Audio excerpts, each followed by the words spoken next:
रहे हैं लाइव 7। नमस्कार, लाइव 7 विशेष में आपका स्वागत है। मैं हूं ज्ञान रंजन। दोस्तों, SIR को लेकर के जिस तरह से बवाल मचा हुआ था पूरे देश में, उस बवाल में आग में घी डालने का काम किया झारखंड सरकार के स्वास्थ्य मंत्री इरफान अंसारी ने। पिछले दिनों उन्होंने जामताड़ा में जो बयान दिया, उसके बाद से पूरे प्रदेश में और राष्ट्रीय स्तर पर भी इसको लेकर घमासान मचा हुआ है।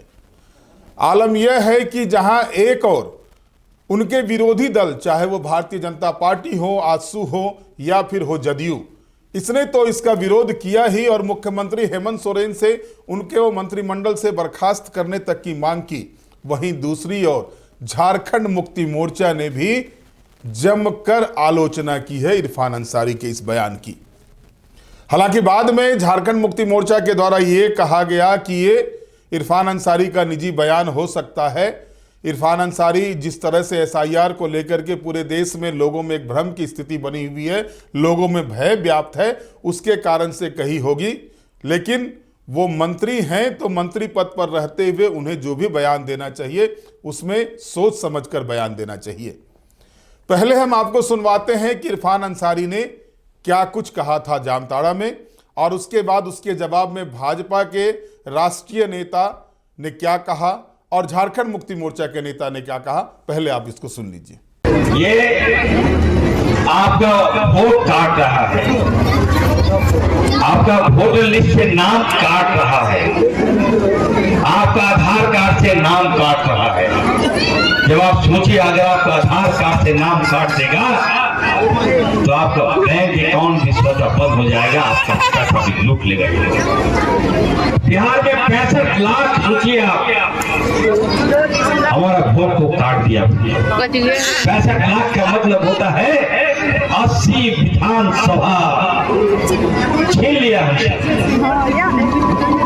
आप वोट देने का अधिकार नहीं रखा, आपकी नागरिकता छीन लिया, आपको पहचान छीन लिया, आपको घुसपैठिया बना दिया इन लोगों ने।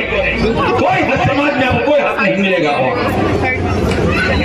और बंगाल में से SIR लागू कर रहा है और उसके बाद झारखंड में करेगा। मैं आप सबको कहना चाहता हूँ, एकदम अगर कोई नाम आपका काटने के लिए आए, अगर कोई आपका नाम अगर पूछने के लिए आए, वैसे पदाधिकारी को एकदम गेट पे बंद कर दिएगा, ताला मार दिएगा, मैं खोलूंगा। ये आपका वोट काट रहा है, आपका वोटर लिस्ट से नाम काट रहा है, आपका आधार कार्ड से नाम काट, स्वतः ही पूरे देश का ध्यान आकर्षित कर रहा है कि स्वतंत्र, निष्पक्ष, पारदर्शी प्रक्रिया के द्वारा चुनावों को संपन्न कराने के प्रयास को लेकर जिस प्रकार का निंदनीय प्रयास और घातक आघात कुछ इंडी गठबंधन के राज्यों द्वारा किया जा रहा है, वो बहुत चिंता का विषय है। मीडिया में प्राप्त समाचारों के अनुसार झारखंड के एक मंत्री इरफान अंसारी यह पब्लिकली बोलते हैं कि यदि कोई बूथ लेवल ऑफिसर अर्थात चुनाव आयोग के द्वारा नियुक्त कोई बूथ लेवल अधिकारी यदि केवल तुमसे जानकारी लेने के लिए आए तो उसे बंधक बना लो।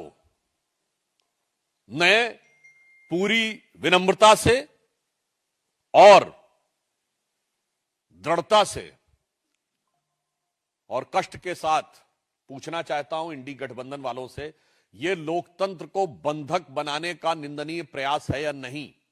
खुलेआम आपके नेता इस ढंग का आह्वान करेंगे जैसा इरफान अंसारी ने किया कि कोई केवल पूछताछ के लिए आए तो उसको बंधक बना लो? संविधान खतरे में है या नहीं? एक बार पुनः देश को ध्यान आता है कि जहां जहां इंडी गठबंधन के लोग सत्ता में आते हैं, संविधान की भावना दरकिनार कर दी जाती है। किसके लिए? कुछ संदिग्ध स्रोतों से वोट प्राप्त करके सत्ता पर कब्जा करने के लिए। इसलिए हम साफ कहना चाहते हैं कि संवैधानिक प्रक्रिया को बाधित करने का, संवैधानिक प्रक्रिया को प्रभावित करने का, और स्पष्ट शब्दों में कहें तो घुसपैठिए संदिग्ध वोटरों के माध्यम से सत्ता को हड़पने का यह जो षड्यंत्र चल रहा है, कहीं ना कहीं इस प्रकार के दल उनका समर्थन करते हुए नजर आ रहे हैं। और देश की प्रबुद्ध जनता इन सारे विषयों को देख रही है, और इसका माकूल जवाब देना सिर्फ इसलिए जरूरी नहीं है कि चुनावी हार जीत, माकूल जवाब यह है कि यह देश के भविष्य के लिए एक चुनौती है। अन्यथा मुझे लगता है कि पश्चिम बंगाल के सत्ताधारी दलों में वही चीज नजर आ रही है जो आज से 200 साल पहले मीर जाफर के अंदर नजर आई थी। यह मीर जाफरी सोच है कि बाहर से लोग आएंगे और बाहर वाले लोगों के सहयोग से हम अपनी सत्ता पा जाएंगे। पर याद रखना चाहिए, मीर जाफर को भी सत्ता नहीं मिली थी। याद रखना चाहिए, जयचंद को भी सत्ता नहीं मिली थी। याद रखना चाहिए, अलेक्जेंडर का साथ देने वाले आम्भी को भी सत्ता नहीं मिली थी। तो किसी को गलतफहमी नहीं, यह विषय भारत की राष्ट्रीय सुरक्षा से भी जुड़ा हुआ है। और मैं साफ पूछना चाहता हूं कांग्रेस पार्टी से, संविधान इस प्रक्रिया के द्वारा खतरे में है कि नहीं? जब सीधे आतंकित करने का प्रयास, सीधे धमकी देने का प्रयास, बंधक बनाने का प्रयास, धमकाने का प्रयास किया जा रहा है, यह भारतीय लोकतंत्र के लिए बहुत बड़ी चुनौती है। और मैं अंत में यह कहना चाहता हूं कि यह क्यों हो रहा है, इसके लिए भी समझना चाहिए। माननीय प्रधानमंत्री जी ने बिहार के चुनाव के उपरांत जो अपना उद्बोधन दिया था, उन्होंने कहा था कि कांग्रेस पार्टी मुस्लिम लीगी माओवादी कांग्रेस में तब्दील हो गई है। अर्थात अब उनका लक्ष्य, ऐसा प्रतीत होता है, प्रजातांत्रिक प्रक्रिया के द्वारा चुनने में और चुनाव जीतने में समाप्त हो रहा है, क्योंकि उन्हें साफ दिखाई पड़ गया है कि उनके साथ वो चुनाव नहीं जीत सकते। भाई मैं एक सिंपल सी बात आपसे कहना चाहूंगा, वो कहते वोट चोरी हो गई। भाई साहब 2010 में कांग्रेस की 4 सीटें आई थी, 6% वोट था और 231 पे जमानत जब्त हुई थी। भैया तुम्हारे पास था क्या जो चोरी हो रहा है? बड़ी तर्कसंगत बात है। भाई था तुम्हारे पास। अब वैसे तो मैं 1990 से लेकर 2015 तक सारा गिना सकता हूं कि उनके पास कितना था। इसे कहते हैं भ्रामक दुष्प्रचार करना। जिम्मेवारी से भरा हुआ बयान देना चाहिए उन्हें, और जो बयान दिया है उस पर सफाई मांगी गई है। अखबारों में मैंने देखा उन्होंने सफाई दी है कि हमने फर्जी बीएलओ के लिए ये बातें कही थी, तो वो अपनी बातें उचित फोरम पर रखेंगे।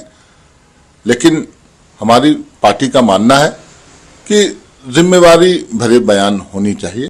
दोस्तों, देश में अभी 9वीं बार एसआईआर हो रहा है। 21 वर्षों के बाद एसआईआर हो रहा है। 2002 से 2004 तक एसआईआर हुआ था। यानी गहन मतदाता पुनरीक्षण अभियान के तहत चुनाव आयोग का यह मानना है कि जो मतदाता का नाम छूट जाता है या जो मतदाता एक जगह नहीं कई जगहों पर मतदाता प्रमाण पत्र बना के रखते हैं, उनको इसमें छटनी की जाएगी। लेकिन आपने देखा कि पिछले दिनों लगातार जो भारतीय जनता पार्टी के अगेंस्ट वाली पार्टी है, आइदर वो कांग्रेस पार्टी हो, तृणमूल कांग्रेस हो या अन्य राजनीतिक दल हो, उनके द्वारा इसका विरोध किया जा रहा है। उनका यह मानना है कि इसके तहत जो है सो मतदाताओं को उनके अधिकार से वंचित किया जाएगा। अब बिहार में अभी चुनाव हुए, आप अगर बयान को देखेंगे तो यह कहा जाता है विरोधी दलों के द्वारा कि जहां पर भारतीय जनता पार्टी की सरकार नहीं है वहीं पर एसआईआर हो रहा है। तो बिहार में जो एसआईआर हुआ था वहां पर तो जदयू भारतीय जनता पार्टी की सरकार थी। अब बंगाल में हो रहा है एसआईआर तो पेट में दर्द शुरू, झारखंड में होना है एसआईआर तो पेट में दर्द शुरू। तो ये स्थिति बनी हुई है। अब स्थिति क्या बनती है? अब उदाहरण लीजिए कि कोई व्यक्ति जो पहले बिहार में रहता था, वो नौकरी के लिए दूसरे स्टेट में, झारखंड में, बंगाल में, उत्तर प्रदेश में या अन्य किसी स्टेट में जाता है और वहां वर्षों से वो रह रहा है। जाहिर है कि वो अपना आधार कार्ड वहां का बनवाएगा, वो वहां का वोटर आईडी कार्ड अपना बनवाएगा। अब इसमें स्थिति ये बनती है कि मतदाताओं की समुचित संख्या क्या होती है इसका आकलन नहीं हो पाता, और उसमें आप देखते होंगे वोट परसेंटेज भी कमते हैं, बढ़ते हैं। लोग जो बाहर रहते वो नहीं आ पाते हैं देने के लिए। अब उसको लेकर के गहन मतदाता पुनरीक्षण कार्यक्रम के तहत एक ही जगह पर एक व्यक्ति का वोटर आईडी कार्ड हो, इसको लेकर के एसआईआर कराया जाता है।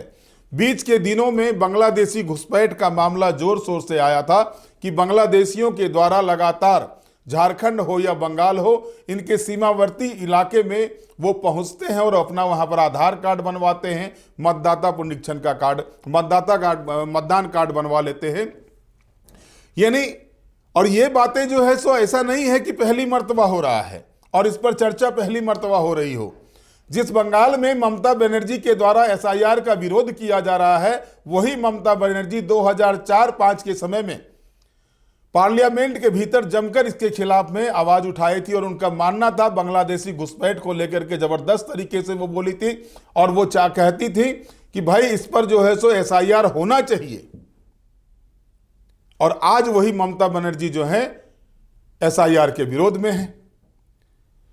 जिस समय ममता बनर्जी की आवाज उठ रही थी उस समय कांग्रेस की सरकार थी केंद्र में, उस समय इनकी बातों को ना सुना गया बांग्लादेशी घुसपैठ के मामले में। आज बांग्लादेशी घुसपैठ उनके लिए पोषक बने हुए हैं, अच्छे लग रहे हैं। और आपने सुना कि इरफान अंसारी ने क्या कहा, जो बीएलओ आता है उसको घर में बंद कर दो।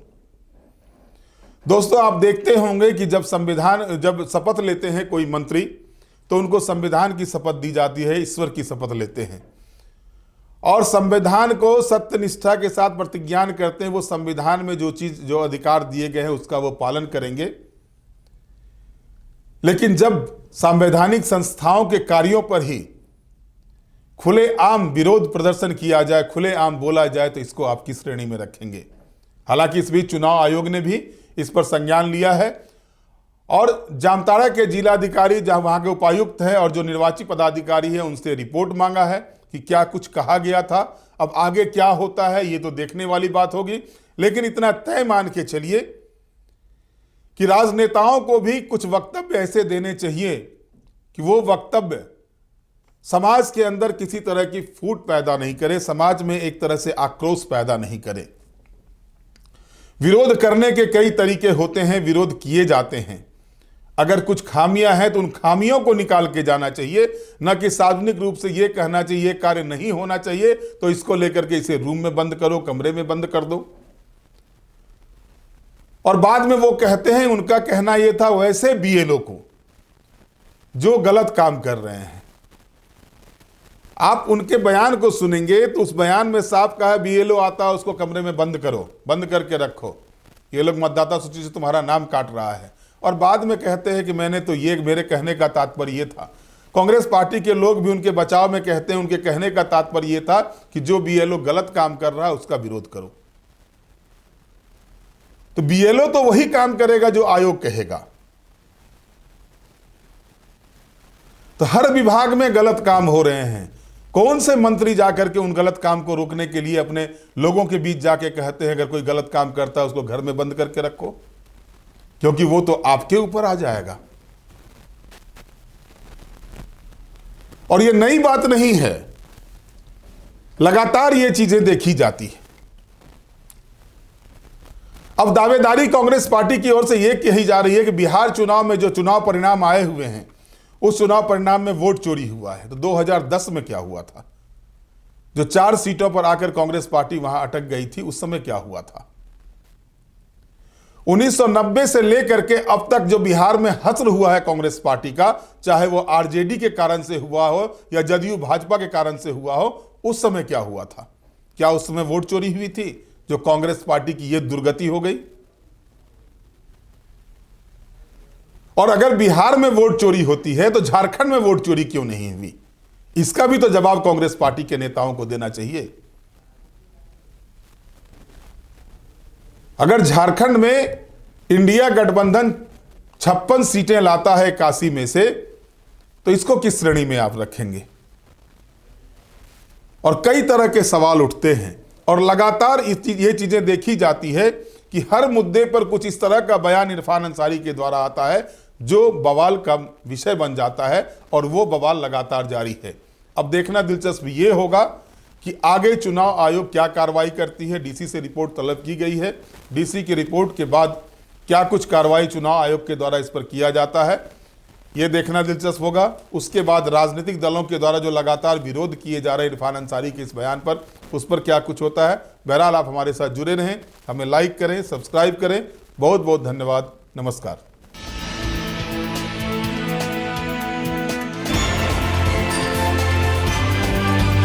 आप देख रहे हैं लाइव 7।